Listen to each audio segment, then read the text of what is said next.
Okay. Is there a specific chat we should be in?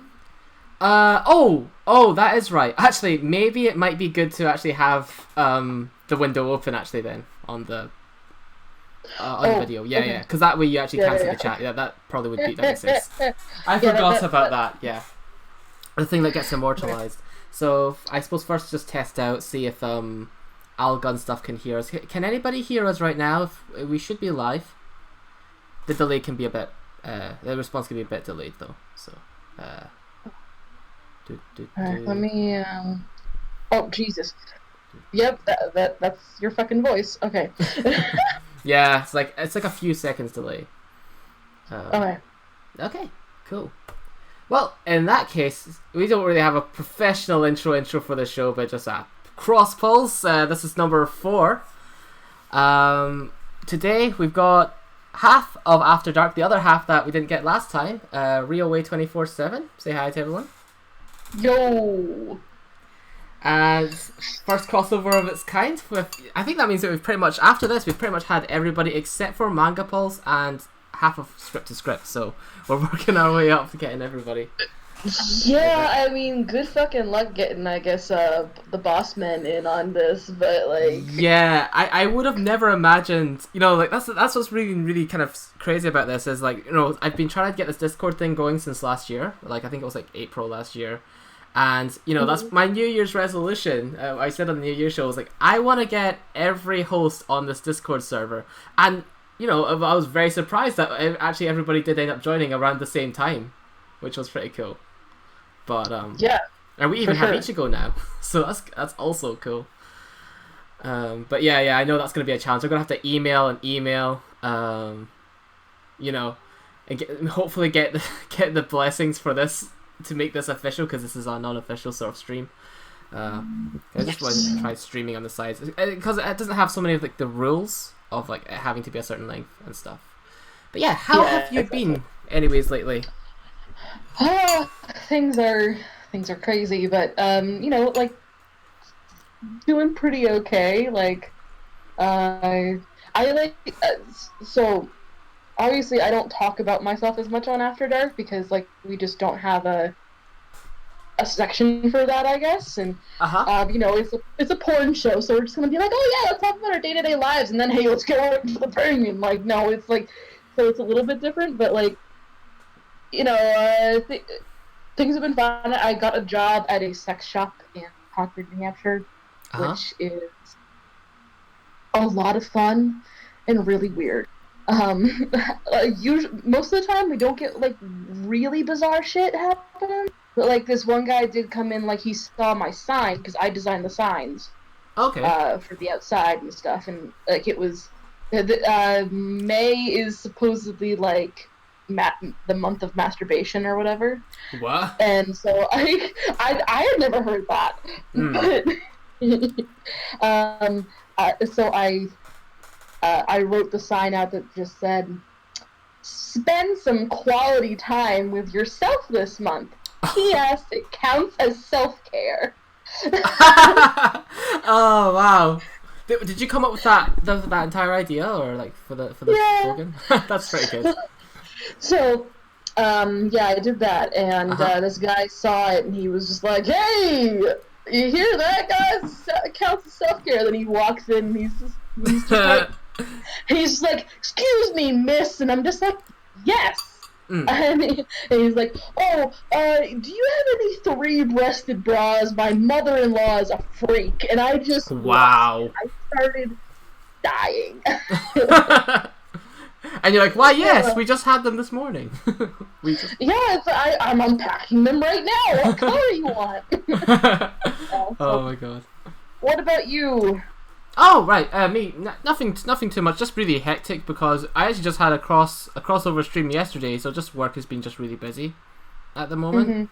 It's kind of like the opposite, like with you, because on your show you guys don't have like an IRL news section or something where you talk about yourselves. On ours we do. You probably know that because you were my predecessor on Anime Pulse. But on that one, I barely usually have anything to really say about my week.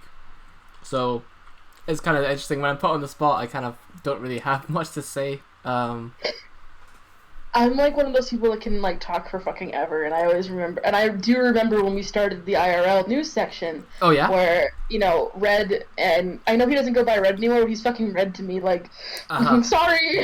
Occasionally, it slips out of me too. I go, "Oh, Red." Oh, I mean Joseph. I'd be on there and I'd just be like, "Oi, Red." Yeah.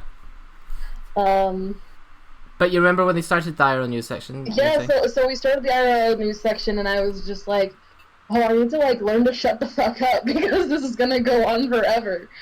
But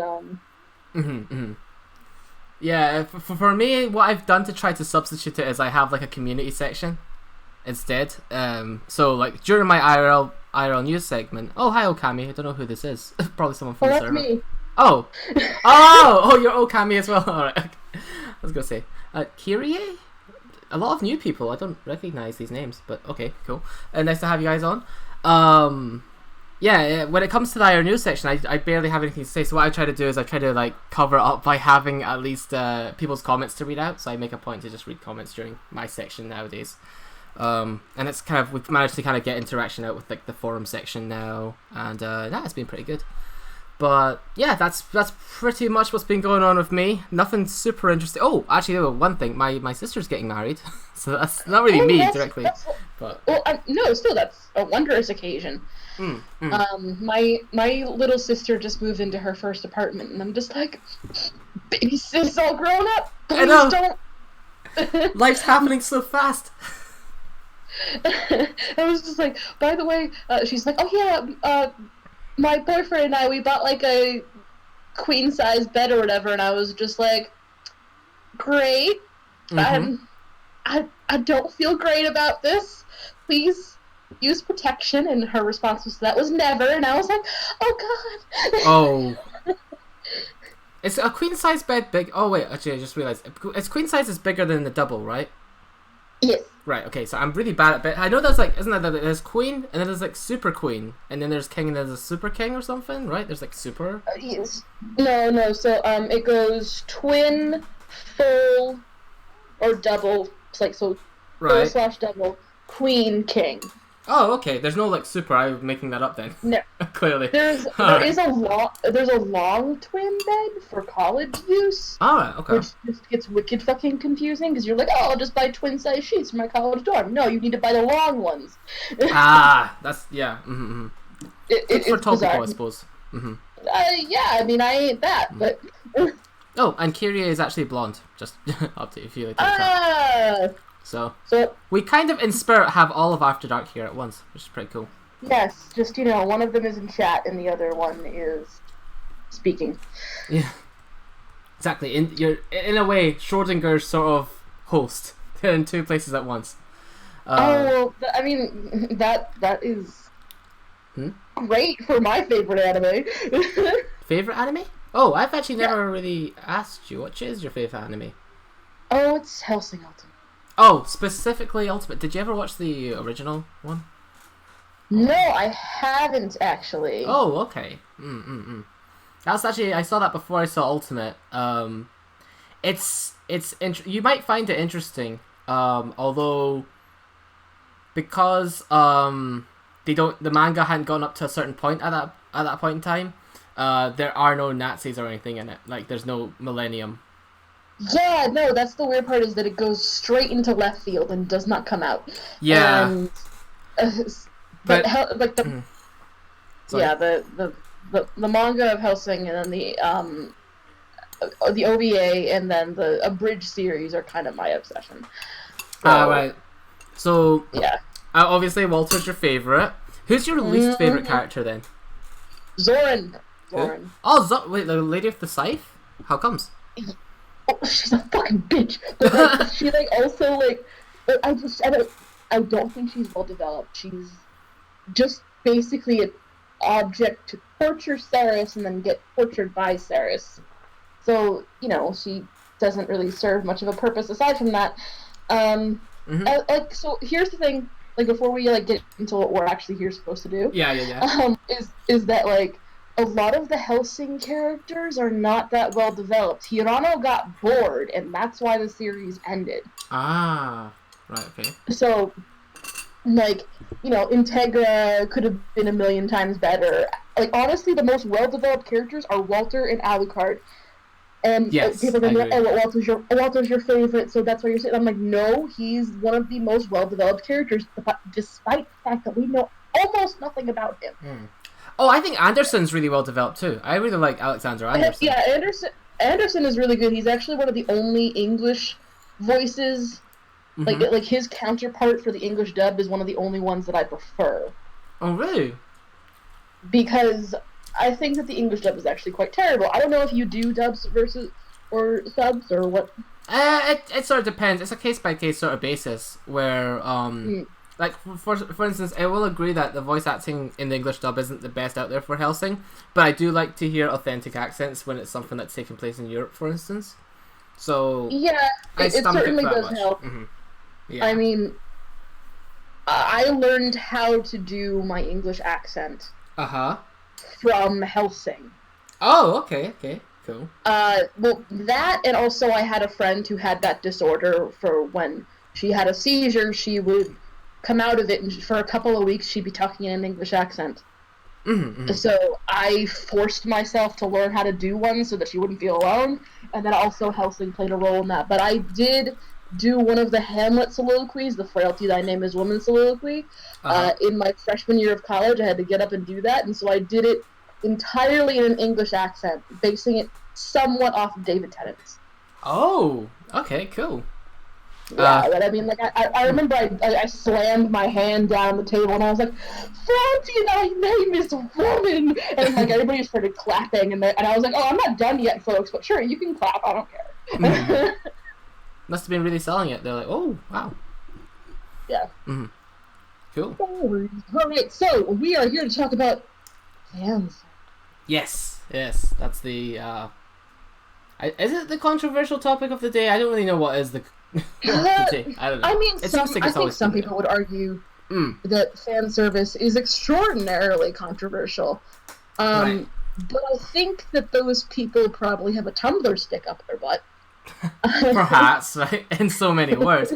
Just to make sure we have this already communicated, though, we're not talking about like crossovers, like when Thor meets Captain America, that sort of fan service, or Smash Bros. No. We're talking about straight up, honest to goodness, like, oh, I fell and grabbed this girl's tits, or panty flash, or all of Shokugeki no Soma, which we are going to get to.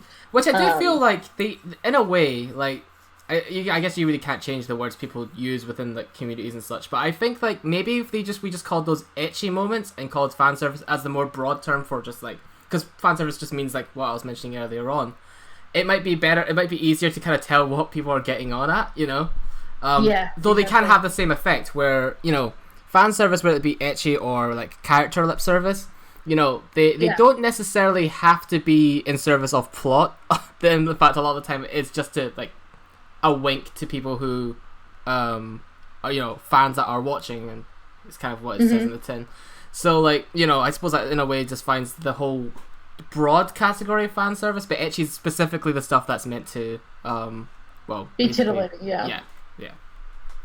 So what I wanted to talk about for this crossover was good fan service that adds to the experience of the show versus bad fan service in which they do it so bad that it basically takes you out of the moment, out of the show, and you are no longer engaged. You know, there are a couple of really good examples of that. Like, so for example, my first experience with fan service in depth, like, so I guess you could say it was Inuyasha because there is a little bit of fan service in that, but it's more so like, oh, she just happens to not be wearing a shirt right now. Like, it's less about like, oh, panty flash, because you know, Rimiko Takahashi specifically says no matter how intense the action gets, Gome is never supposed to show her underwear,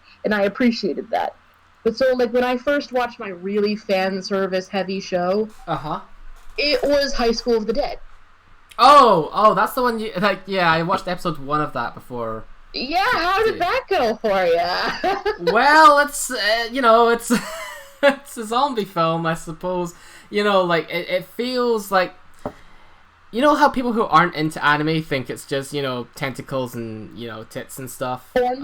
This feels like it encompasses that like it encompasses the stereotype of what an anime is, plus the whole like 80s zombie sort of like like how things used to be kind of trashy and like had a lot of like nudity back in the 80s for like movies and such. It feels like it's like anime with fan service over the top that's tailored towards that sort of purpose, because everything is very like over the top in it.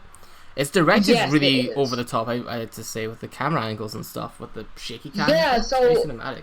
High School of the Dead, I remember when I watched it, and I watched this like the teenage boy finding porn for the first time, and like and for some reason you're watching it in the living room, just like this is fine, and so at the time I'm in a high school, my sister. Or, junior high, and my sister is still in grade school, so we get home at different times. And I started watching High School of the Dead, and immediately knew that this was like, this is almost porn. And so, my sister would come home, and I would almost like have to break my hand in order to turn off the TV, because it was on the Xbox, so I'd have to be like, ah! Oh, shit. Yeah, but, so, I remember I watched the first episode, and the best part of the first episode for me is, the zombie outbreak occurs, right? Right. And everybody's fucking running, and there's those two girls. Oh, one of them kicks, like, I know, I remember the other one yes. kicks the other one down the fucking stairs, and they start eating her while you're looking at her striped underwear. And I'm just like, and Rio on this day discovered something about herself? That's... Oh, wow. Yeah, it does hit the notes of what you might expect from like a survival situation where it's like, some people bunch together and people are going to lose their morals basically when it comes to like the end of the world situation. So it does tailor to that from what I can see in episode 1. So the thing is that High School of the Dead knows exactly what it is. Oh, definitely. Unapologetically. It does not pull any punches with that. Yeah. However, but because of that, it cannot be anything more than a show for fan service. It does not matter how interesting they make some of the characters, how much they try to elaborate plot, how creepy and yet hot Mr. Rapist Teacher is. All of that gets nullified by how much fan service is in it. So they know what they're doing, but also like there's these subtle attempts at like, oh, we want to be just a little bit more than what we're putting out there, and unfortunately they set themselves up from episode or chapter 1 to just not be able to do that. Right. It's always going to be like is the term snuff film or something? Is that what they mean? It's just going to be it's going to be trashy at the end of the day because of its content. Yeah. Alga severely disagrees with me, and he is welcome to. We'll give him time to elaborate on that and what he means. Yeah. So you're going to use this as an example of bad use of fan service, I suppose, because it kind of. I would say that this is middle of the road. Actually, okay. Mm-hmm. So for a middle of the road fan service show, I would say that this, it's exactly what it is. It's a show in which you are going to watch it and then probably get off afterwards. So that's perfectly fine. Yeah, I think it's definitely it's definitely playing to that sort of fantasy, right? Where I think the main character is like the kind of guy who, he's down in his luck and he's out of it, and he lost his childhood sweetheart because of, he's just not as popular as the other guy, right? But then because the zombie apocalypse happens, he gets all the power that he could have ever wanted and such, it's well, yeah, I mean, it's absolutely a power trip. Yeah. So a lot of people think of the time where, when they're they're disenfranchised by society, that, oh, if this happened, I'd be able to actually mean something, I'd be important, So. Yeah. Mm-hmm. So, that would be a middle of the road for me. Yeah. And then on the lower end, I actually reviewed this anime way back in the day when Oh. I was on AP, and that was oh shit, I had it and now it's fucking gone.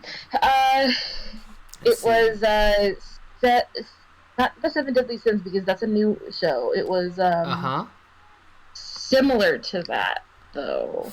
Fairy Tale? I've never seen Seven Deadly Sins. No. So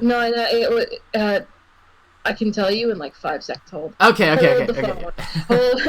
And in right now we are playing the Monty Python intermission music. You just can't hear it, folks. Oh right, yeah, of course. I'm still working on that. I'm still new to doing these sort of stream things. I'm gonna find a way to get sound effects in these things and please hold the line sort of images to show on screen. But yeah. For now, we do what we do with what we got. So no, it's perfectly fine. It was so, but because I reviewed it and Red loved it. I despised it. Oh, okay. Give me a synopsis. Oh, I think I know what it is. Is it Punchline? Not Punchline. Oh, okay. Actually, in retrospect, I kind of like Punchline. Okay. But, okay. Give me a synopsis, and I can maybe like. So, all-powerful magical demon dude, right? Okay. Goes to weird fucking school, and his best friend is a demon, but she doesn't know that, and. Oh. There's a bunch of weird girls. Hold on, fantasy. Overlord? No, not Overlord. You see, this is why I wish that I kept my list of on, stuff you reviewed? Of stuff that I had reviewed from back in the day. But I deleted that because I was just like, I'm not ever gonna need this again, and... Yeah. Well, first of all, you're wrong, Rio. That's not how that will ever go. Because it was just this really bizarre TV show, and this one girl had short hair, but then a rat tail on the back, and she carried around this glowing orb. Wait, she had a rat tail, or her hair was like a rat tail? Her hair was like a rat tail. It was really short and did that almost like a Ryugu Rena style hairstyle, and then and then in the back it was just this long fucking ponytail. Algazero suggested Trinity 7. Is that it? Yes, Trinity 7. Thank you. Okay, good. Well done, Alga. Well done. Thank you. Okay, so Trinity 7. Let me just Google what that is. I don't actually know what Trinity 7 is. What the heck is Trinity 7? Yeah. Oh, okay. Trinity. Okay. So. Trinity 7. So why is this why is this the lower end of the spectrum? Elaborate. Yeah. So, for me, it was one of the worst animes that I had ever watched. Period. Okay. But a huge part of that was because we'd be all serious for about, 5 seconds. And we'd be like, oh my god, this deep, dark fucking thing is happening right now, and all the horribleness is coming in the apocalypse, and titties! And it's not even she's wounded and her titties are out like you see in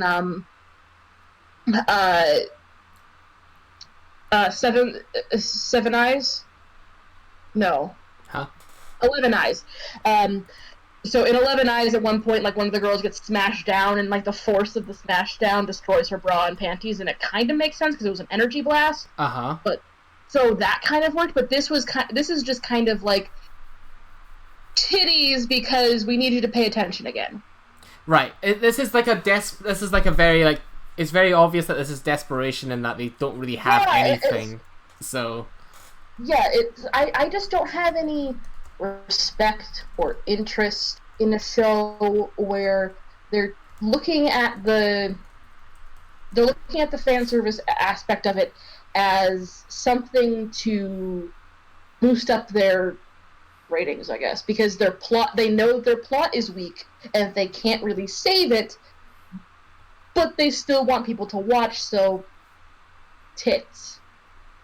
Right. And to me, it's just like, if you are going to get to that level, you might as well just not make the show, because then you're fully admitting, oh, this sucks, and we need ass and tits to make sure that people watch our shit. Like, right. Mm-hmm. So a bad example of fan service being used in this, I mean, in a poor way, would be really that it feels like it's desperate, if anything else, and it's not even just like it's an ecchi show. It's just, you know, we kind of have a plot, but we were not confident enough in it to kind of go all in, sort of thing. Yeah. Yeah. So, then the other thing, but that would be on the high end. Okay. So fan service that actually works, that actually does something for us, that, you know, like, it takes the elements of High School of the Dead. Yeah. Where, you know, it's being pretty honest about what it wants to be. Okay. And then also adding in just a little bit of plot. And the plot works. And the characters are good. And, oh, wow, I'm actually kind of invested now. And I would say wholeheartedly the best example of this perfect storm is Shokugeki no Soma, Food Wars. Ah, right, okay, yeah. That one's kind of famous for it because of its, you know, the infamous foodgasm stuff that happens in it. Yeah, so I heard an interesting story a while back. Mind you, I don't know the truth. But so the story goes that the creator of Food Wars is a mangaka and so a writer and an artist. And the story goes is that originally Food Wars was a hentai. Yeah, I heard something about like the artist being like an ecchi or like a hentai artist beforehand or something. And so that doesn't seem all that far fetched for multiple reasons. Yeah, definitely, especially if you see the manga. Yeah. Yeah, but so I don't think it's all that far fetched that, you know, possibly Food Wars might have started out as a hentai and then said, oh, actually interesting characters here. Would you consider adding plot? And I've watched Food Wars now 5 times, all the way through. Uh-huh. It is my favorite anime, besides Hellsing. Wow, favorite? Wow, I didn't realize it was rating that highly. Well, so I watched it when it first came out with Red. We did a dual review of the first season. Uh-huh. And that was our first dual review, actually, was we both did Shokugeki no Soma. And, you know, I went into it being like, oh, a cooking anime, what are they really gonna do with that? Uh-huh. Because it's anime, how do you expect me to sit through that when I could just watch a cooking show? Well, I think that they had that in mind, because honestly, you get really invested in the cooking. I know you've watched all 3 seasons. Uh-huh. So, like, yeah, the first couple of episodes, oh, it's fan service everywhere. You're pulled in hook, line, and sinker for that one. Yeah. And then they turn and go, all right, so we're gonna pull this away just a little bit, and here's some plot. But I mean, you probably noticed this. This seems to happen with a lot of anime. And, like, I wonder if you've noticed this happens with a lot of anime in general, where, like, the first few episodes, like, they lay it on the fan service a lot more thick than they do. Like, they mellow out as they go along. It's not just for Food Wars, but I feel like they use it as, like, a way to try and hook people, like the otaku audience early on. And then they mellow out. It's like, oh, and that's why I have to, like, convince people, like, for instance, to get into something like Soul Eater. And they're like, oh, it is, like, there's a lot of fan service in, like, the first 3 episodes. I'm like, no, it's not because of that. Like, it gets really good. Like, honestly, keep watching. Yeah.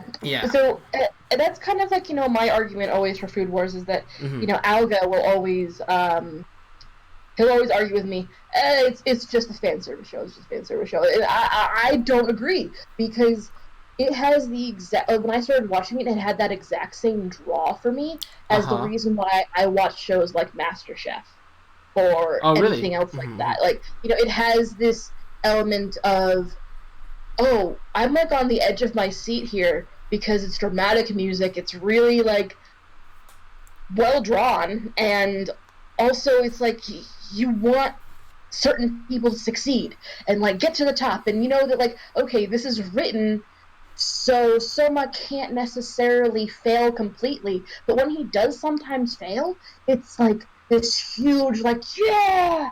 And so the fan service, it actually really becomes a backdrop for all the things that are happening. And that's why I think it's successful, because you're still waiting for it, you're still waiting for the and you get it. Yeah. And I think yeah. Sorry. It's got all the other good stuff to keep it going as well. There's actually some substance to it. It's not good despite of the fan service, or it's not good because of the fan service. It's good because it works in tandem with it, in a way. Yeah, exactly. Right. Because yeah, though I do think that earlier on they were a lot more creative with, with those said foodgasm scenes where they were full of fan service. They actually were a lot more creative. Where like, for instance, I think like Megami like becomes Snow White in the Seven Dwarves, and then there's a lot of references. Yeah. But then later on, it is just the close blow off. You know what I mean? And it feels like earlier on they were a lot more imaginative about like skits of what they'd fantasize about. Well, so when we reviewed the first season, one of my comments was, "Oh, this is the anime that you want to watch if you like long, needlessly drawn out metaphors." Yeah. That's right.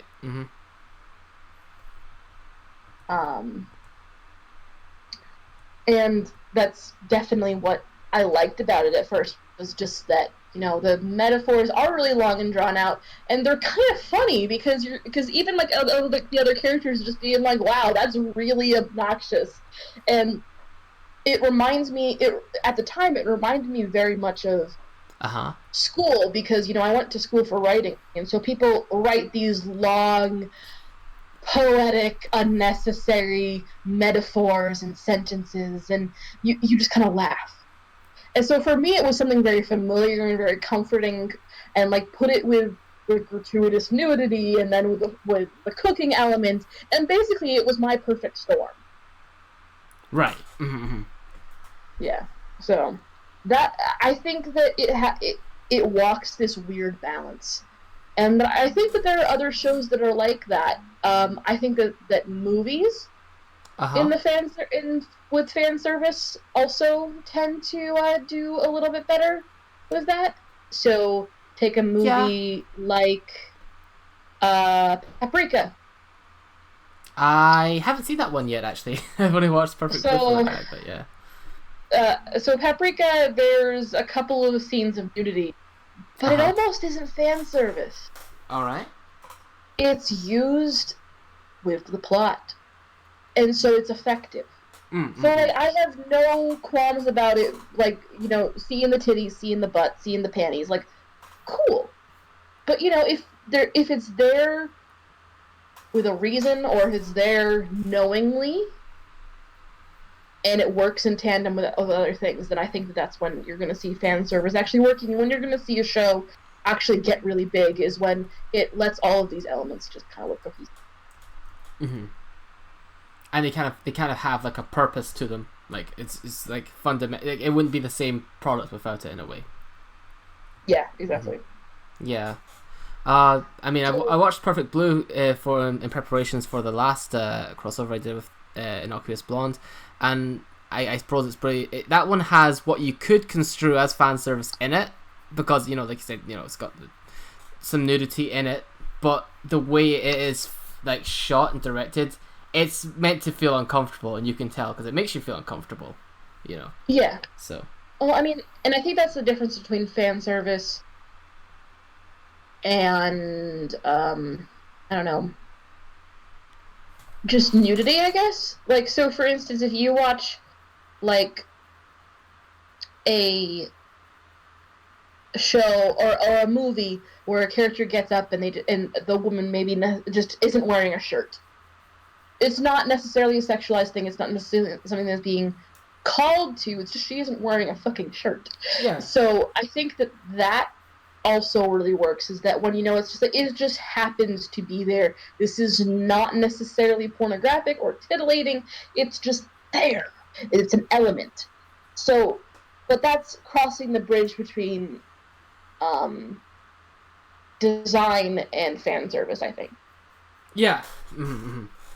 It's sort of like in the way it's presented, the way it's directed. Because, like, you have no mistake when a fan service scene's a fan service scene when, like, the camera, like, does the slow pan up and stuff, up the design to try and, like, zooms in on spots. You get the idea that they're trying to do a fan service scene with that. Whilst, like, if a character just doesn't react and it's just like, oh yeah, this is just a normal situation, then it kind of doesn't feel like it's a fan service scene. So. Yeah. Well, I think we might have beaten this topic to death. Yeah. I guess a few other points I guess try and contribute. Oh no, please. Yeah, I mean, to me, overall, it feels like my opinion on fan service in general, like the type we're talking about, is it doesn't generally like add or detract from the experience, like by itself. You list a good example of like when it works well for the piece. That's when I think it's like positive. It can be a minus and it can be a plus, but it's not objectively, the feature of fan service is not objectively bad or good. It just depends on how you use it, like any sort of creative tool. Cause I've got like an art school sort of background in it, and in that when we do life drawing and stuff, and it's not, when you do life drawing, it's not for necessarily like the sexual sort of side of things. It's not particularly like to titillate people who are looking at your images and stuff. It's just artwork in general, or it's a sort of capturing of the human form in a way when you're doing it in art school. So I feel like that can be one way to present it, but it sort of depends on like how it's presented. Like for instance, the one that I think that would be a really example, I'd say, of bad fan service. Have you ever watched Sword Art Online? Yes. We should definitely talk about. Yeah, there's like a scene, especially it's in the second game. They go into like this this fairy world. And there's a scene where Asuna gets, I mean, I guess it's a spoiler territory. Yes, I know exactly what you're talking about. And it was the reason I stopped watching Sword Art Online. Yeah. Because she straight up gets assaulted. Yeah. Because the way you were talking about like scenes in Paprika or like something in Perfect Blue, you get the sense that okay, this is for a certain message, that we're trying to get this idea across, and it's not necessarily fan service. But I really can't tell with the way they shot it in Sword Art Online season 2, or not season 2, part 1, season 1 part 2. Like, it feels like they're trying to make it raunchy and try to get you sort of like behind it, but it's really weird and just disturbing. You don't feel like you're on board with the creators on it. You know what I mean? Yeah.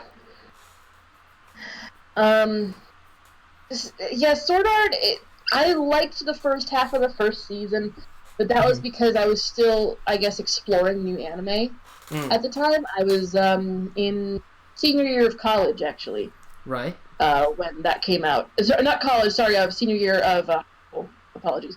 And so when that came out, I started watching it because I really liked it, and I thought the idea is really cool. I'm still very attached to the Asuna Kirito ship. I don't care.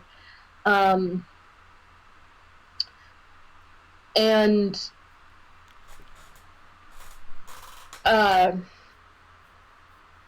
when it happened in the second half of the first season, I was really disturbed, and also just kind of felt like I was let down because I didn't feel like the story needed that.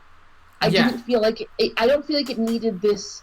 We're cousins and not really siblings, and we should totally date tension. Like, oh man, yeah. I mean that second part, I forgot about that. Well, I try to block it out of my memory, that part with the cousins. Me too. I try to block it out, but like when you mention that on top of the thing that happens to Asuna, in fact, her entire sort of treatment in that second part, to me it rings of desperation of, oh shit, I got out of Sword Art Online and I'm out of ideas. I need to think of things to kind of like wow and get the audience's attention, and it just we were talking earlier on about desperate attempts to cover up for your lack of plot. That's what that one rings to me. part 2 of Sword Art Online, season 1. It's yeah. And getting into season 2, they seem to still be using some similar tactics in terms of how they portray like the new female character in it. And I'm wondering if this is like a pattern that they're going to follow for the rest of the series. But you've stopped watching it, so you know. Yeah, I stopped watching. I had to drop it. I just couldn't do it anymore. Yeah. But don't blame you, to be honest. Yeah. Okay. I mean, is there anything else to say about the subject? If I had done further preparation, then I probably could have said more. But because we kind of covered like whether or not nudity on screen is inherently fan service or not. We kind of already talked about that. Okay, what do you think of? Well, this is very common in series then, in terms of like series that have beach episodes or the hot spring episodes, because that's like very common in anime. Yeah, it is. I don't like either of them. I don't think that they have any place in anime, really, because it is just straight up fan service. Like, everybody knows the beach episode is going to happen. Everybody knows that the hot springs episode is going to happen, and we all roll our eyes and watch it anyway. And then wait for it to be over so we can get back to what's really important. My only solace in that is that at least it gives, like, you know, famously this gives the animators a break, because we know how overworked people in the industry in anime are. Yes. And this is like their break, because apparently, like, because it's fan service, they can just have lots of panning shots, and so they don't have to animate it as well. So. Yeah, I can agree to that, but also I think that they should just not include it, maybe, and make the series one episode shorter. Yeah, like, then they can rest sooner. But I think one of the most successful tangents that I've seen in recent memory is actually in Persona 5. I have not watched that one, actually. Oh. Mm-hmm. I don't know if they included it in the anime, but it was definitely in the video game. And it was definitely there to be the beach episode. But they still made it entertaining. Like, Yosuke walking around with 2 lobsters and being like, "These are my children now," and it's like, it's fucking weird. Like, I haven't seen that in the beach episode before. Yeah. Mm-hmm. In fact, like, some series where that works in is like, because, you know, Persona, you're following people in their day-to-day life. It kind of makes sense when it gets to the summer that you see the summer holiday, because you're seeing them for Christmas throughout the year. And I suppose that's what I was going to mention, like, maybe one context it works on is it doesn't work when you're on, like, some epic adventure in another world or whatever, and then suddenly there's a beach episode. But, like, let's say your show is about, well, basically a slice of life where you're basically just following people for a certain segment of their life, like, through their school life. It feels like that's more warranted than just, we're going to just take a side tangent and go to the beach for, like, you know, even though we're typically an action anime and we're just going to have this in the middle of it for no reason, except, well, we know the reason, but, you know. I've not seen Outlaw Star. The chat's mentioning Outlaw Star for apparently that had apparently its hot spring episode was the most important one. Have you seen Outlaw Star? To answer the chat. No, I haven't. Oh, okay. Onsen and beach episodes can be hilarious, says Alga Zero. They can be. Yeah, they can be. Not usually. Yeah, it again, it just kind of depends on the show. I mean, to be honest, a lot of the time, and this kind of goes with fan service in general, they're neither, like, and this goes for episodes, they're neither my least favorite or favorite part of a show pretty much ever. like yeah, I feel like we could just live without them. Yeah. I mean, like, I guess they're gonna sell them either way for those, like, you know, those fan merchandise posters they're gonna make, or, you know, because they make a lot of posters and still visuals for their art books and stuff. So I guess it's kind of just, you're gonna get it no matter what, whether it be in animated form, either way. Because I mean, there's even before there was such a thing in Haruhi, I think they were already creating visuals for it. But yeah, okay, so that's kind of your thoughts on those. They're unnecessary. Is what kind of the overall unnecessary point? For the most part. Okay. Like, you know, I feel like ecchi is a genre, and hentai is a genre. Mm-hmm. And just like fantasy, mecha, all that stuff is a genre. Yeah. But I feel like when you try to cross too many genres together, Right. then you get this ugly mud puddle of Right. anime. And so I think that, creators, they need to start being a little more selective. They need to start, like, stop pandering, like, and be like, oh, hey, I don't actually want all this shit. Yeah. And maybe at the very least, if you absolutely gotta, maybe just make it like a Blu-ray OVA bonus, and therefore like you have to go out of your way to go watch it. Otherwise, like Yeah, like, so it's for the fans. Like, hey, if there was a beach episode for Hellsing where I saw Walter in a swimsuit, you better believe I would own that shit on DVD, Blu-ray, and any other form. fair enough. Wait, but would you? Wait. Now I can't even remember what I was gonna say there. Shit, I lost my thought in the middle of it. This is what happens when I've had my third shot. Crap. God damn it. Would you? So, would it be appropriate to say the TLDR of this sort of segment would be it all kind of depends on what the author's intent is when it comes to fan service? Yeah. I think that's really what we're looking at is like so. Just to bring up something that we've done on After Dark was we did Nozaki Anna, which is an ecchi series. Actually, there is sex in it. Oh. But there's no penetration. Wait. And how does that work as sex with there no penetration? You don't see it. Oh right, okay, it's implied. You don't right. see it. Implied. It is not called, you know what happened. Implied. Right. Yeah, like so it's you don't see genitals. You see chest with it. Yeah. So that's a really good like tackling of the whole. Oh, we're trying to be like kind of hot. But we're doing it with a refined touch. Hey, and credit to it. Even though we just did part 2 of season 1 of SEO, season 1 part 1 actually did that similar thing where we see before and then we just see after. We don't actually see the act itself, and then it kind of hits in a more kind of tasteful manner than what we got in part 2. What was I gonna say? Oh, but would you be in agreement with me in saying that like it's almost no point in like taking an ecchi show and going like, man, it sucks that they have so much fan service. It obviously depends on the show itself as well. Like, there's no point in taking a show that is specifically designed to be just raunchy and ecchi and being like they've got too much of it in there or how they use it. Because I almost kind of hold them to a different sort of you know what I mean? It's kind of like criticizing, if I was to criticize a hentai for having like shitty plot, you know what I mean? It's like, what were you expecting, in a way? You know what I mean? Yeah, definitely.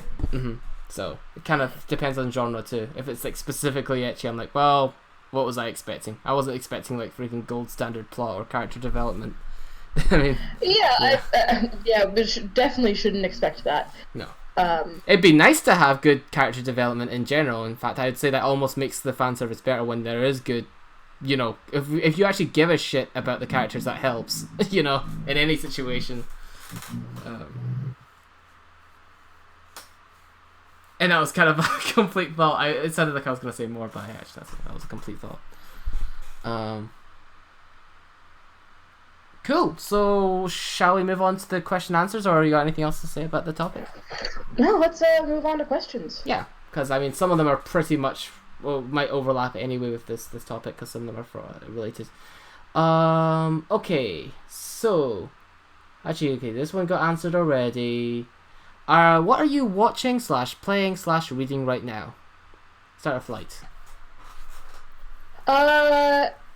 So what am I watching, playing, reading?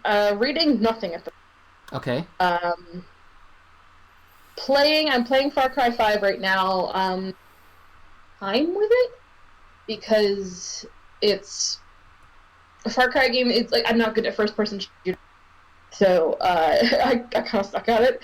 But I love the hell out of playing it. So I'm just kind of having fun playing that.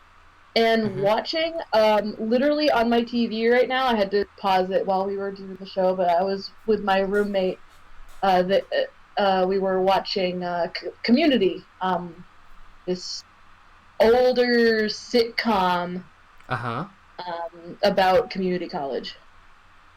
So it's really fucking funny.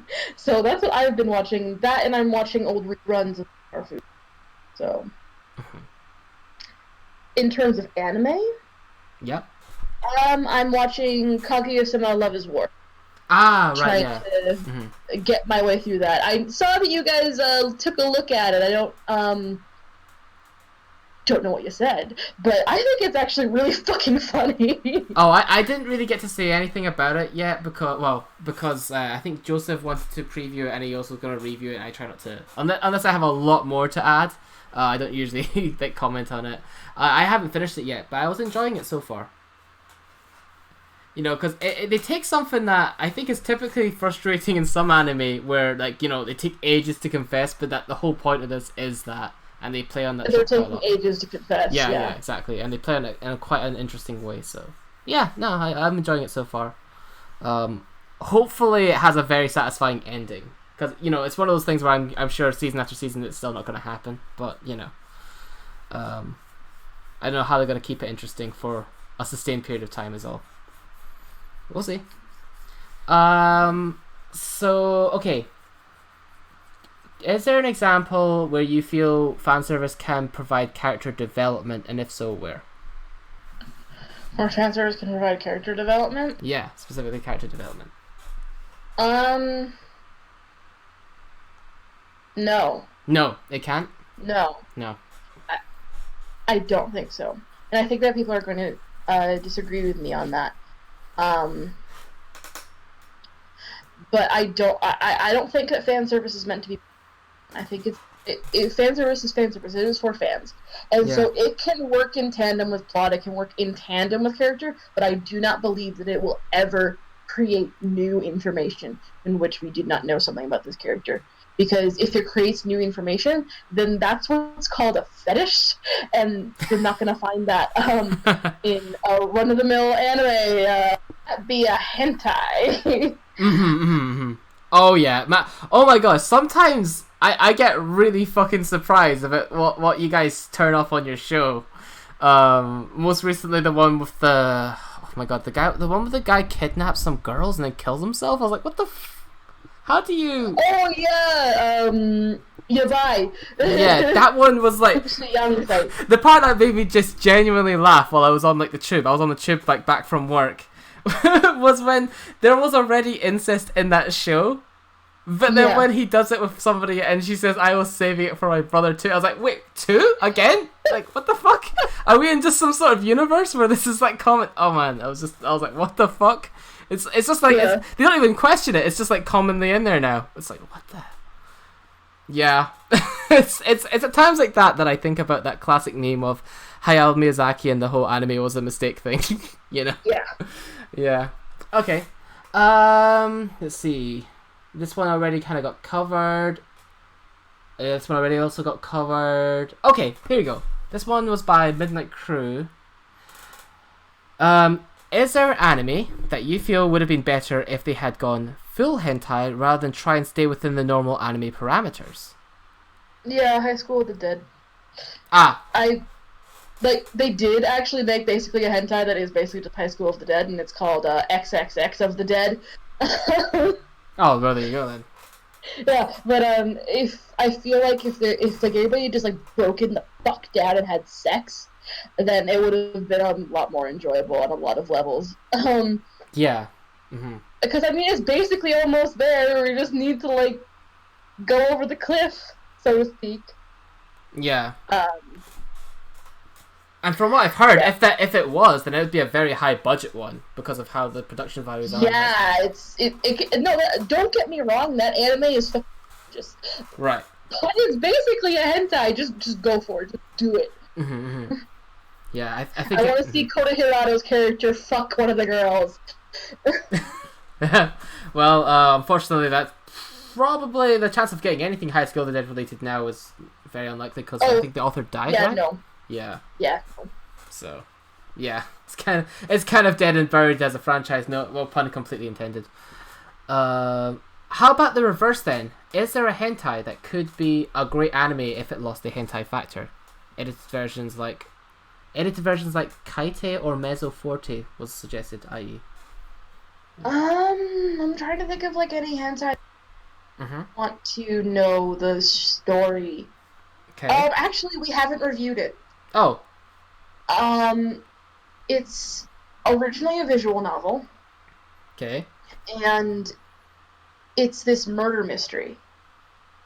And so some motherfucker shows up dead, right? And then this old grizzled detective is trying to figure it out. And then this weird girl shows up and she's like, "You need to like find me." He's like, "I don't know what the fuck you're talking about, lady. Like, you're here."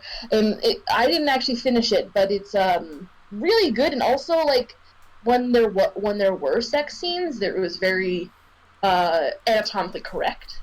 Oh, okay. Mm-hmm. And the sex scenes were just kind of like, you know, just there as part of it. It was like very story driven, right? And it was. It was good. I really enjoyed it, and you know, I think that show could have really like survived without the sex in it. Right. I'm not saying that it needed to. Right. Yeah. But it definitely could have. And probably a lot more people would have known about it if it had as well. So. Yeah. Yeah. Fair enough. Okay, so a few of these are from now Black Magic. Favorite type of fan service? Favorite type of fan service? Yeah. My favorite type of fan service is definitely gonna be like the traditional old like wind blows panty shot. Like people will have mixed opinions on VicMonananya, but when that first opening scene where you see Hasegawa's underwear is like the wind blows and they're timing it for some ungodly reason. Right. Like, that's actually really cool to be like, that was really artistic and pretty. Like, I was into that. So. Yeah, actually, what are your overall thoughts on that series? Because that has a lot of fan service in it, but also has like this kind of artsy. Yeah. What is your thoughts on that? I hated it the first time I watched it. Right. Straight up hated it, and now I watch it pretty regularly. Wow. I mean, I kind of figured there had to be some level of affection, given that I think one of the songs is your ED for your show, quite consistently. Yeah, so they're in Nisei Monogatari, called Imitation. I haven't watched Nisei, but yeah, the song, I heard it was just so catchy. And I was just like, oh, this is really great. And I sent it to one of my professors, actually, and I was like, this is what it's like to be in one of your classes. This is what your class sounds like to me. And he was just like, yeah, I can dig that. And so then we were starting the show, and around that time, and I was just like, okay, I need an ending. What am I gonna do? And I was just like, you know, this is kind of nice. This is kind of like flirty, but also like mischievous. Yeah, I can do that. It feels like I'm in like a haunted woods in the middle of Europe or something, in Germany or something, and this is playing, you know. It has that kind of weird haunted feel to it, and it has that kind of music box feel to it. It's something like a fairy tale, but like not the happy fairy tales you get from Disney, but like the original ones that have really dark endings. Yeah, exactly. You know, like how the Little Mermaid, she gets the option to either kill herself or kill the prince, and she chooses to kill herself. Yeah. Like, and how Sleeping Beauty, the king, like, rapes her in her sleep. Like, it's pretty fucked up. I didn't know about that one. But... Yeah, it's fucked up, man. Whoa, my god. Yeah, she, while she's asleep, the king rapes her, and she wakes up. Jesus. Okay. All right. Disney theme.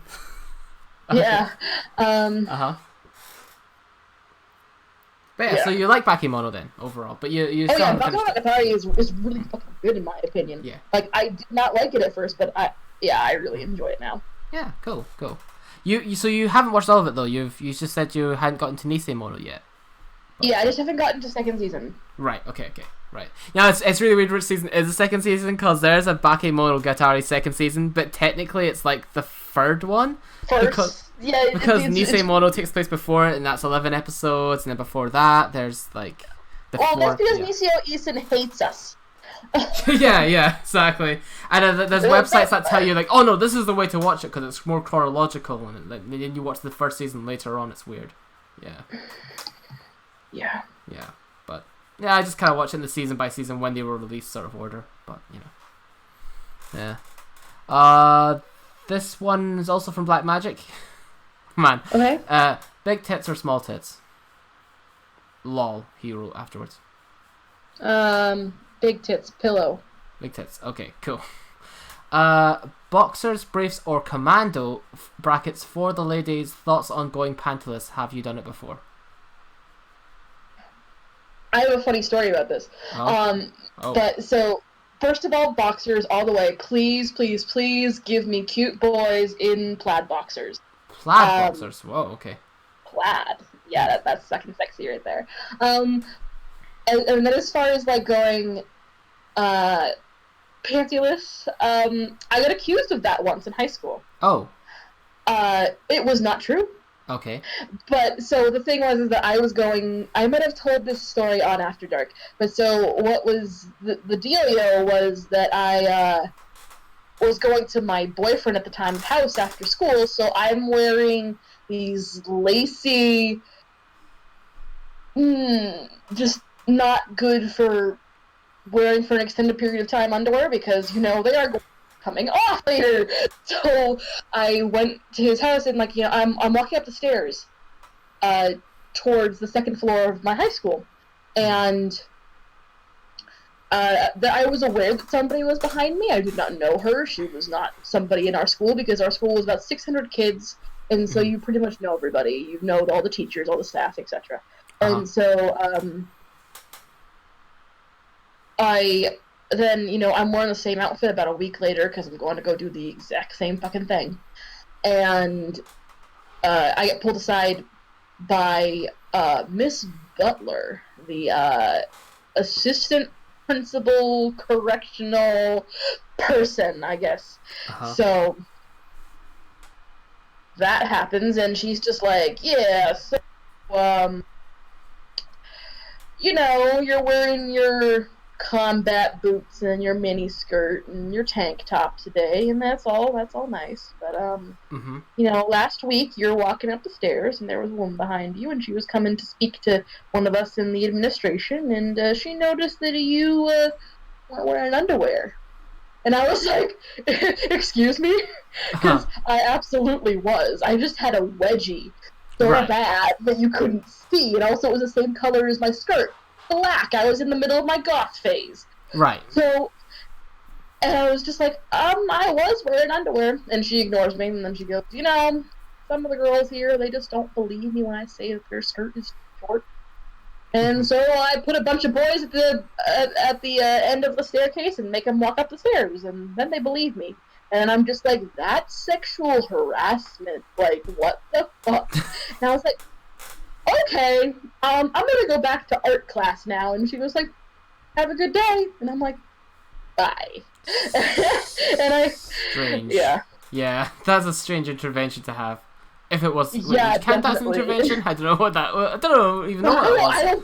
I don't know. It was a confrontation of some sort. But so basically, my thoughts on going pantyless, I can't do it personally because my skin's too sensitive. I need the cotton in between the lady bits and the denim.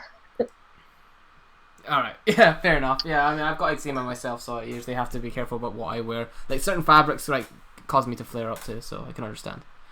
Yeah. Okay, so this is sort of like the contrast to the other question about favourite type. What's, like, the worst type of fan service scene? So, like, something like... I hate the fallen boob grab. Yeah, it's so, like...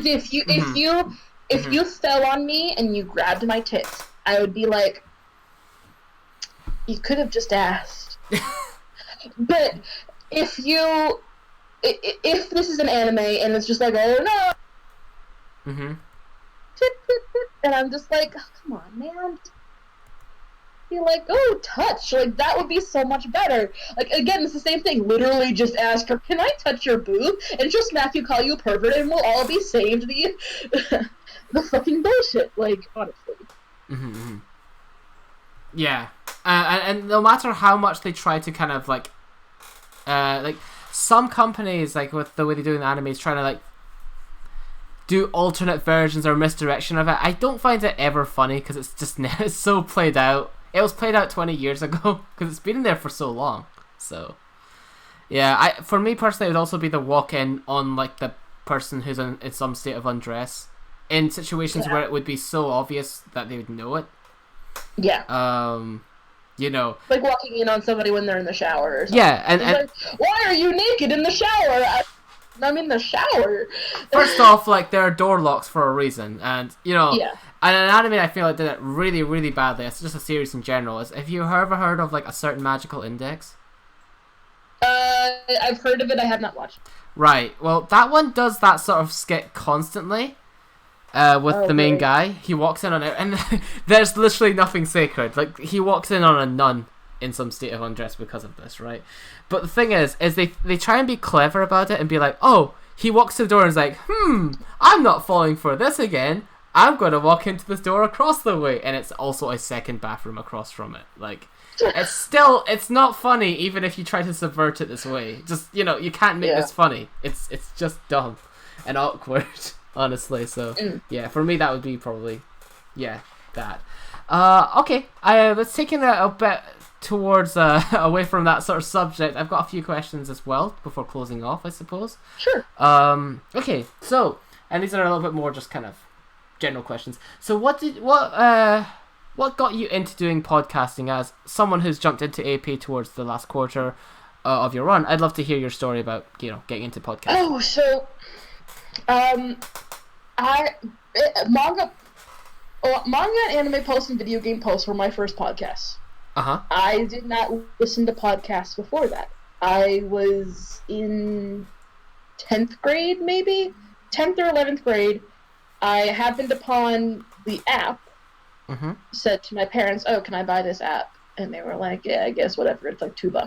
Right. So, you know, I bought the app and I started listening. And the first episode I ever listened to, Ichigo was absent and Time Chaser was just doing a solo show. And I was like, whatever. And, you know, so I was just like, I guess this is cool, but I don't really get the point of it. Like, why would I want to just listen to people talk about anime? Like, okay.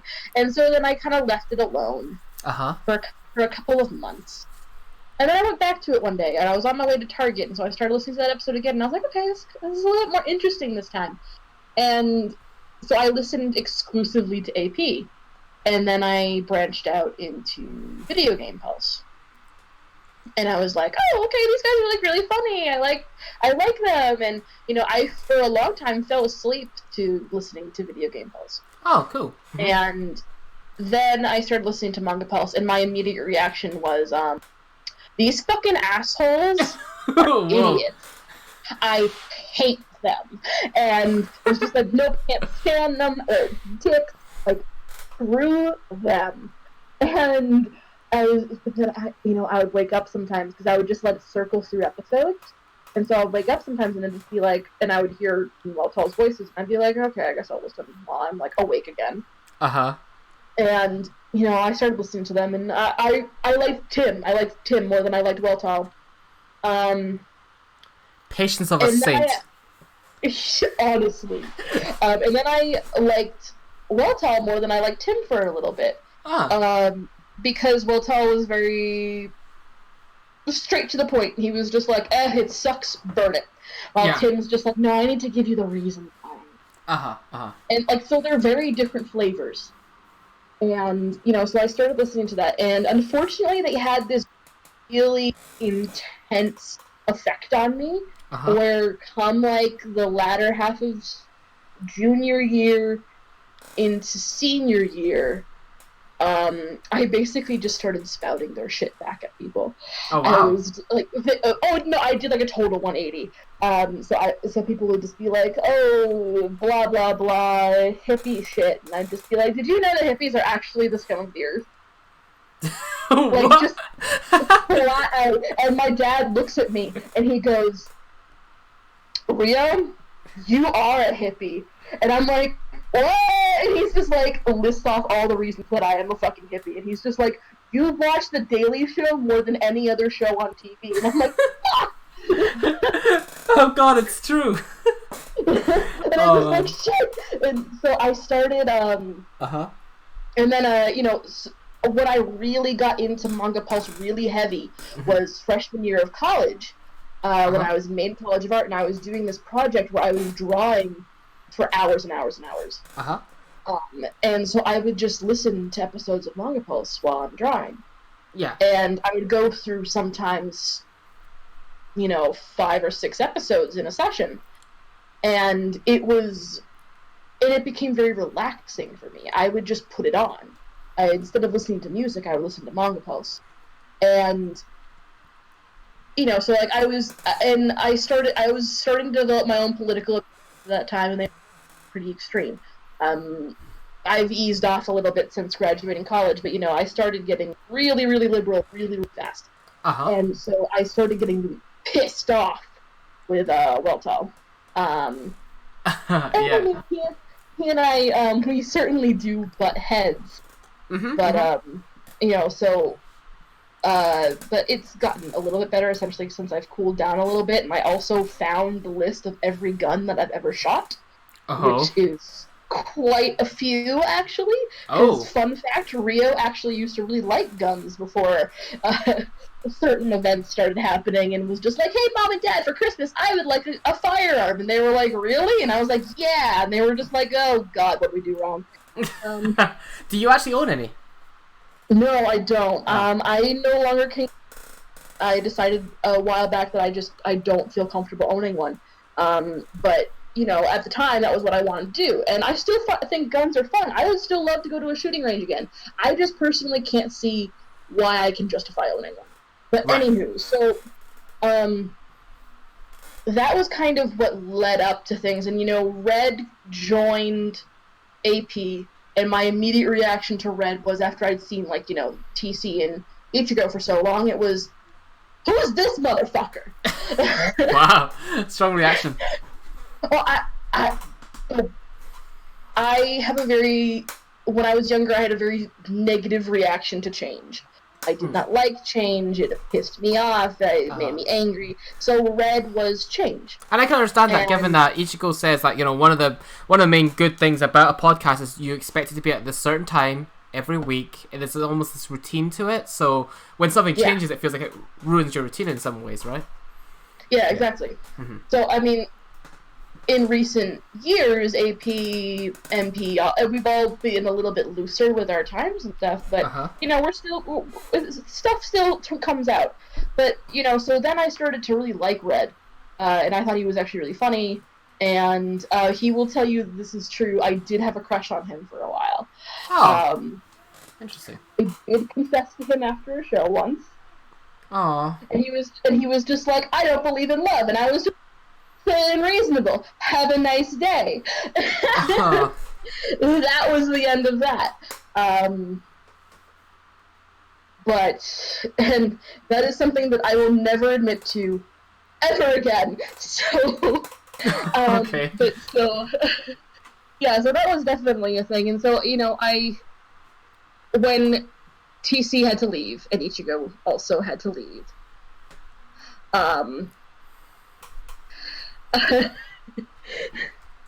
I'm sorry, Alga. I was gonna say that he's not I know he's definitely not the biggest Joseph fan. So.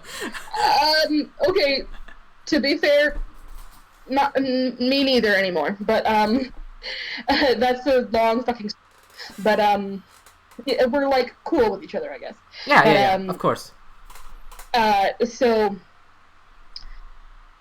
When he started being like, oh, I need a new host, and I just jumped on that shit, because Anime Pulse, Manga Pulse, Video Game Pulse were so deeply intrinsically, attached to me at that point.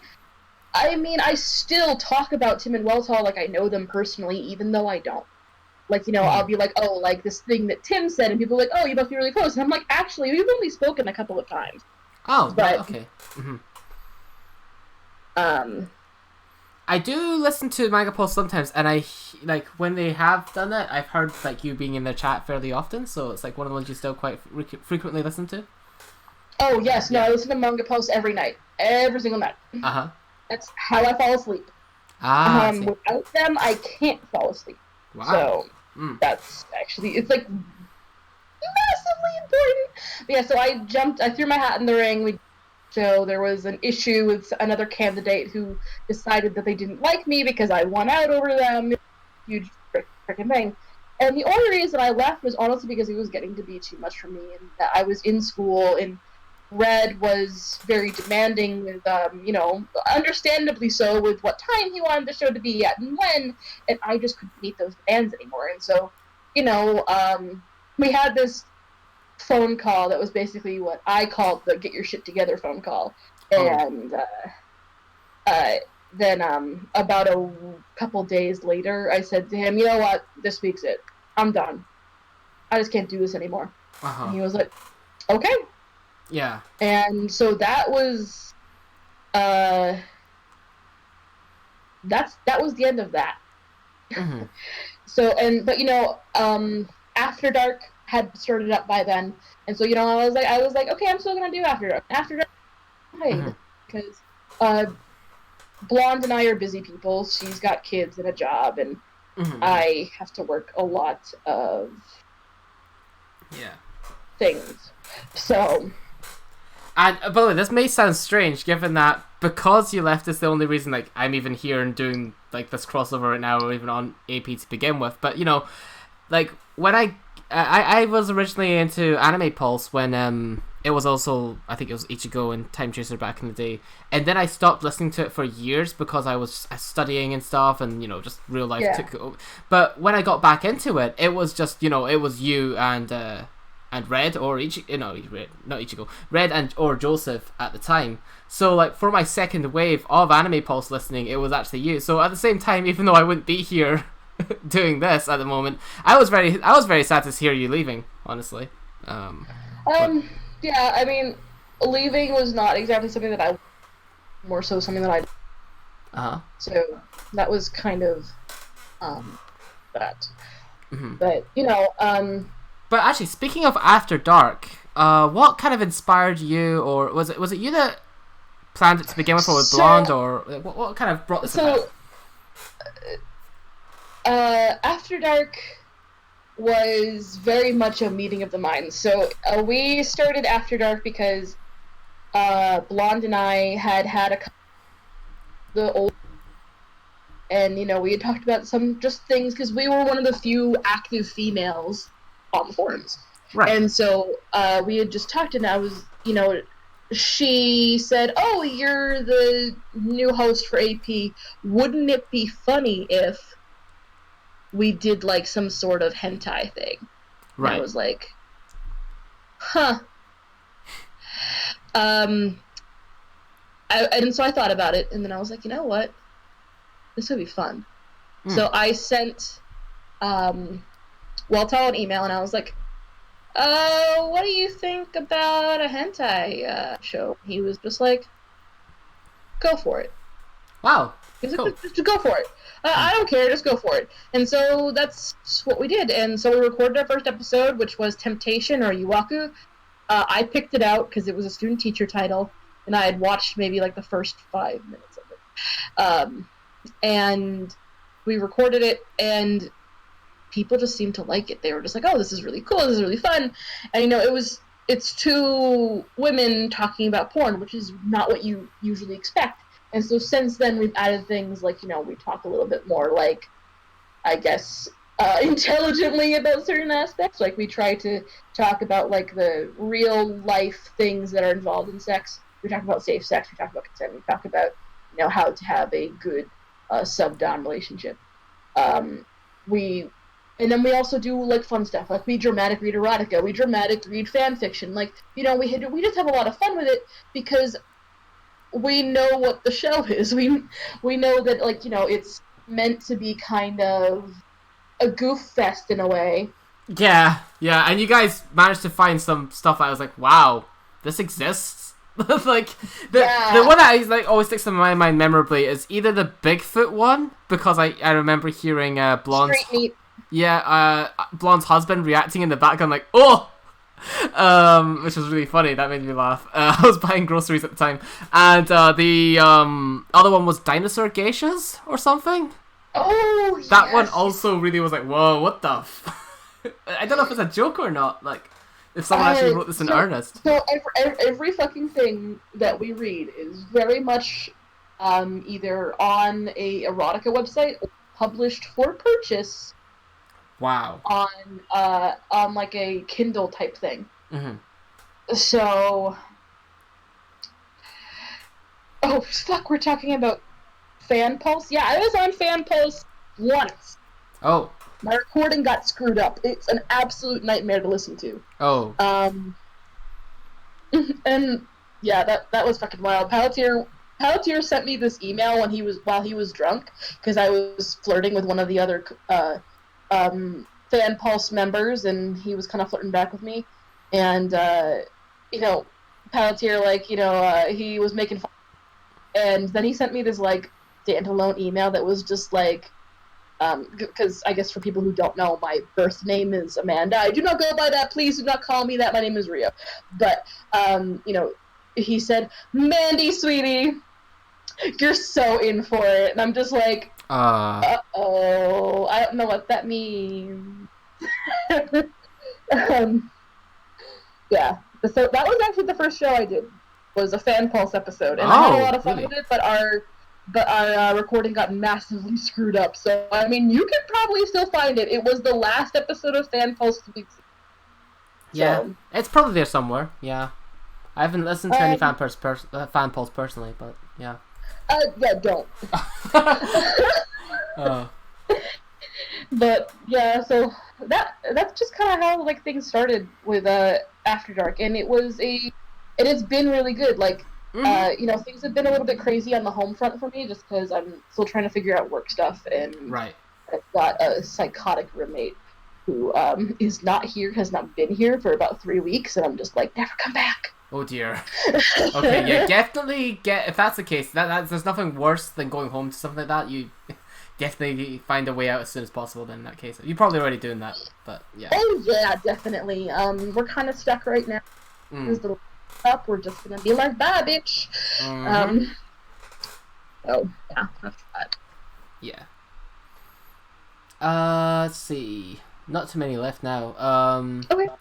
Do you have any particular shows that you've done in the past that you are memorable for being either particularly good or particularly bad? So, I'm still really attached to Maju Joka. That one is honestly really good. Oh, sorry, there for a second? Which show? Sorry? Oh, Maju Joka Uteya, which was the magical girl show that we did recently. Oh, okay. That one was really good. I loved it. They stopped it. I don't believe they're making anymore, but that one's really good. One that we haven't reviewed yet, it's still coming out with episodes, and that I want to review desperately, is called Otoko no Ko Delivery, which actually might break one of our rules. So we do not have very many rules. Right. At After Dark. We talk pretty lightheartedly about just about everything, but, we've made it very clear in the past that we do not tackle stuff with kids. Right. And this walks a very fine border. And it's like a late middle school, early high school boy. And they're fucking salarymen for money. And then they fuck each other, and then they fuck the salarymen more. And I'm obsessed with it. It's so good. Really? From the premise, I can't tell. Like, what? Well, I suppose I'll find out when you guys come around to actually covering it. But like, without spoiling, what's the main clincher that makes it? Honestly, the thing that's really awesome about it is that it isn't creepy. It's not a single bit creepy. Right. I don't know how it does it.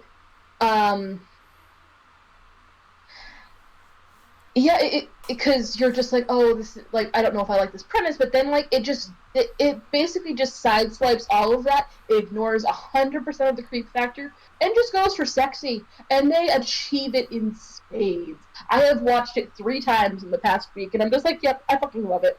Like, it literally told me that I have a new fetish, apparently, that I am really into, like, when it's guy on guy, like, the whole, like, rubbing it. Uh-huh. What? Fair enough. And I suppose it's like, wait, have we cut off? Are we still there? Yeah, no. It went really quiet there.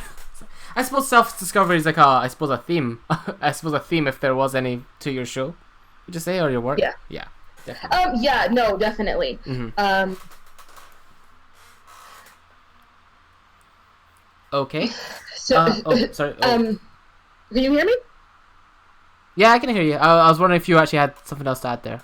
No. So, self-discovery is a huge part of our show, and I think, like, also with me working at the sex shop in the past 2 months has been, like, a huge element of self-discovery. Like, you know, I've always been very open. I've always been very comfortable with talking about sex and stuff like that, even after, you know, the things happened a couple years back with my ex. Right. I kind of dived headfirst into After Dark as a way of, like, coping.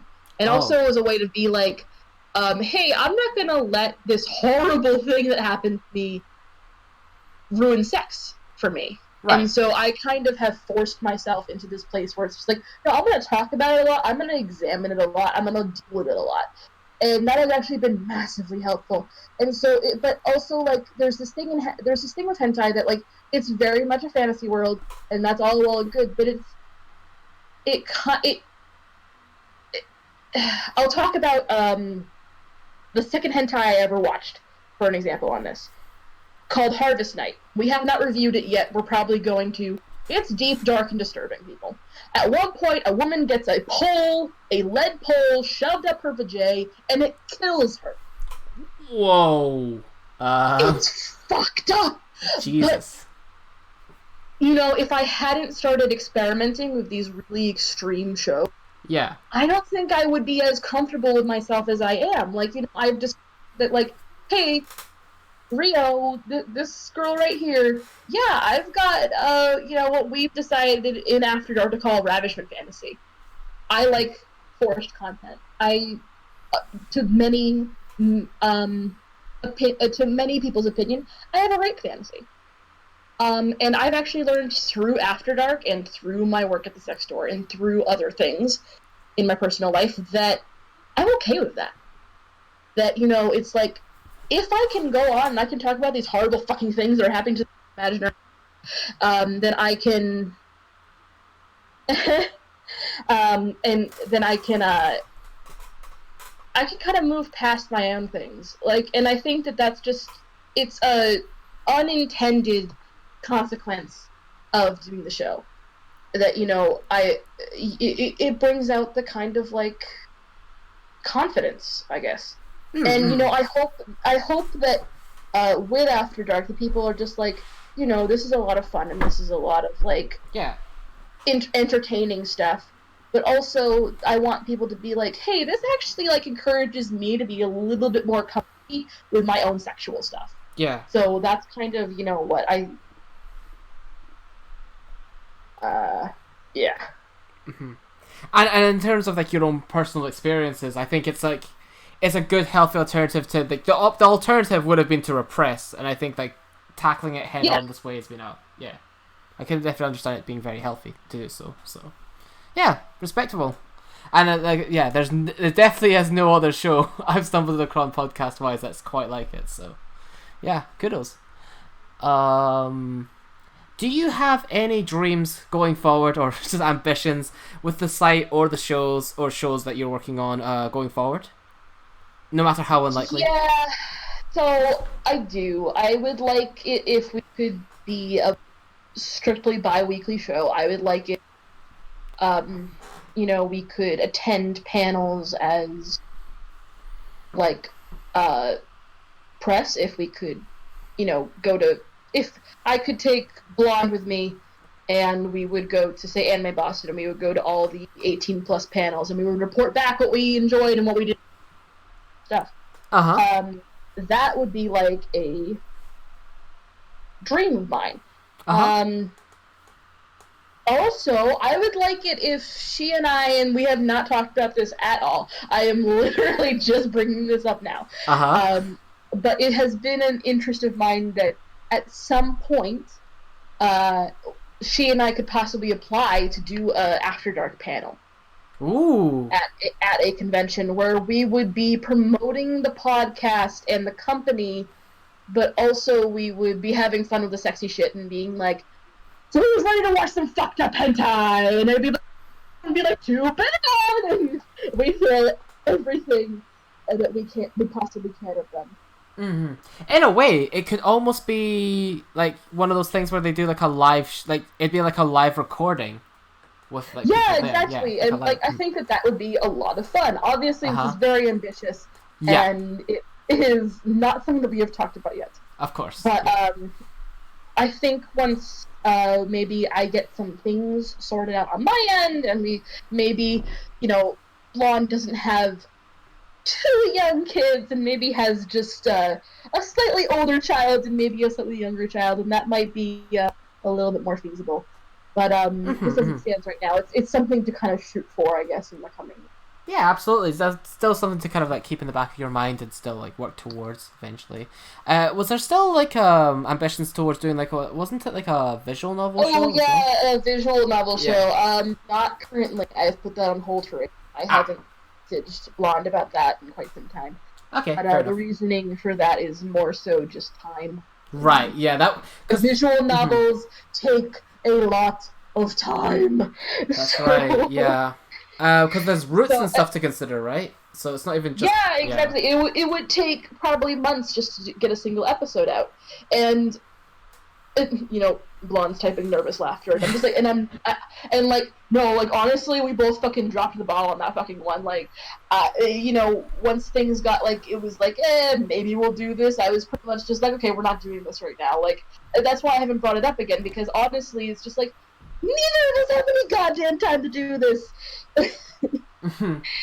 And it's not something like, it's not like a game thing where like you can take it on your phone and just play it in public while you're on the tube to work. It's not something sometimes you can, but not always. I'm not.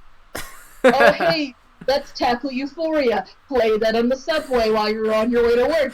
Oh my god. Yeah. Subways. But it's something that I hope that she and I can revisit the idea of at some point. Yeah. But currently, it's not something that we're looking at just because we want to maybe focus on just getting After Dark a little bit more regular. Right, yeah.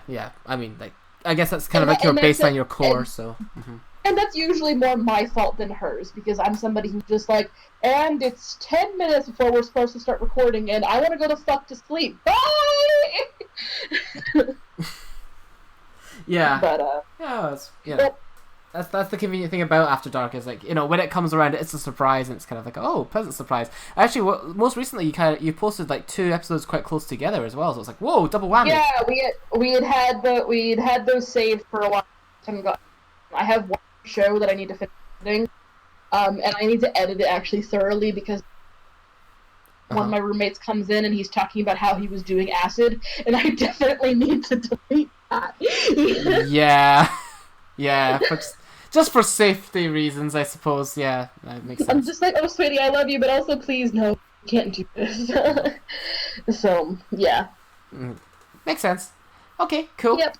And this one, the last one, is just kind of for fun, is if you could wave a magic wand and have any anime, game, or manga, what would it be? You can go as detailed as you want, whether it be an original thing or an adaptation of something. It could be by any studio. You can go as detailed or as loose as you want with it. If you could make anything you want. What do you mean? So if I could... Yeah, if you could just suddenly magic any anime, game, or manga, it's up to you, whichever one. And you can create a plot or an actual... or make it real? Yeah, it would just be real. It would just be sitting in your hands right now. What would it be?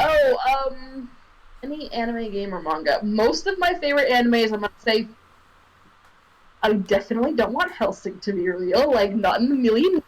Uh-huh. That would be horrible. But I didn't mean like make it a reality, but I mean just like be able to like almost like commission it from like any studio. Oh, commission it! Yeah. Yes. Okay, aha! I have. Buckle up. So. Okay. There's I don't see how this would work any other way except comic or an anime or something like that. Okay. Or it's this fantasy story that I have, and so I've written bits and pieces, but I still can't figure out a way to make it all connect. And so it's this group of characters, and they interact with each other like in smaller groups. So, for instance, there's Isaac and Melody Love. They're two vampires. They're married. Melody leaves Walter for 50 years after their daughter's death to basically just be like, hey, you don't care about me anymore after she's died. I'm leaving.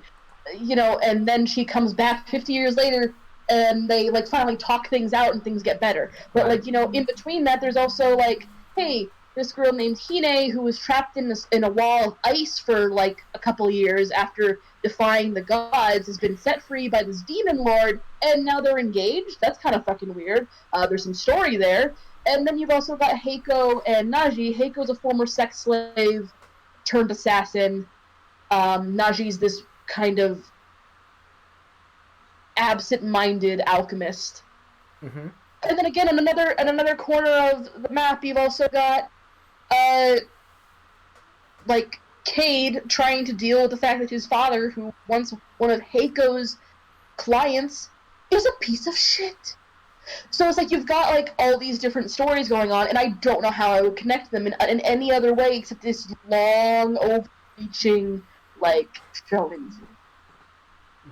So and then also across the ocean, you've got this crazy fucking bitch named Liana, who Isaac used to be the royal physician for, and then she went fucking crazy, and he was just like, bye, bitch, and she's supposed to be dead. Like, there's all this crazy shit going on, and I don't think I can write it in a novel unless I go,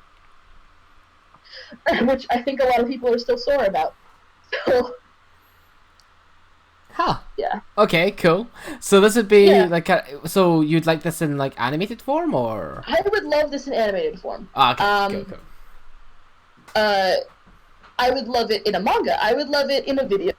Mostly anime, because the anime I think would be the easiest way to like shovel it out, because it would be like a long running, like hundreds of episodes type of thing. Maybe like 100 episodes. That would probably get the job done.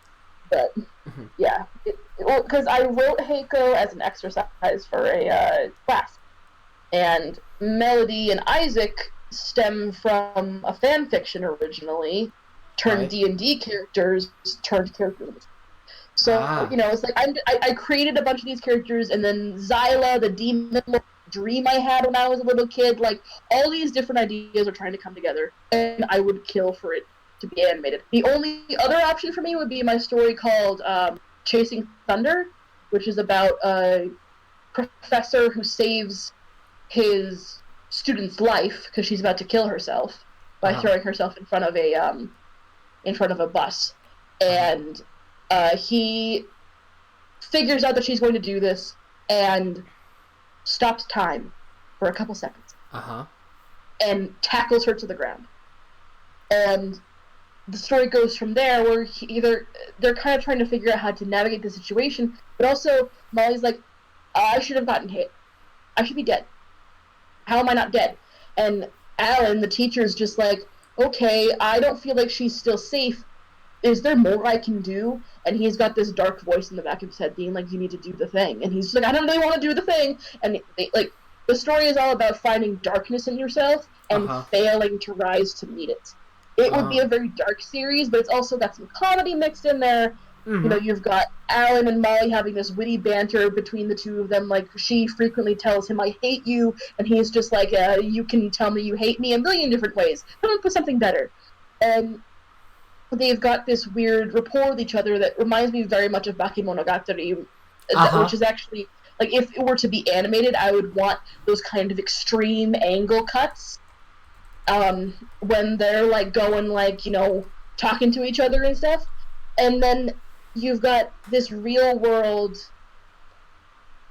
banter between them mixed with this dream world that starts to creep up, where Molly suddenly finds herself waking up in these dreams, and Alan is there, and he's trying to teach her things and tell her things, and she can't seem to quite grasp it, and she's like, what do you mean I need to, like, manifest my soul to be stronger? What the fuck does that mean?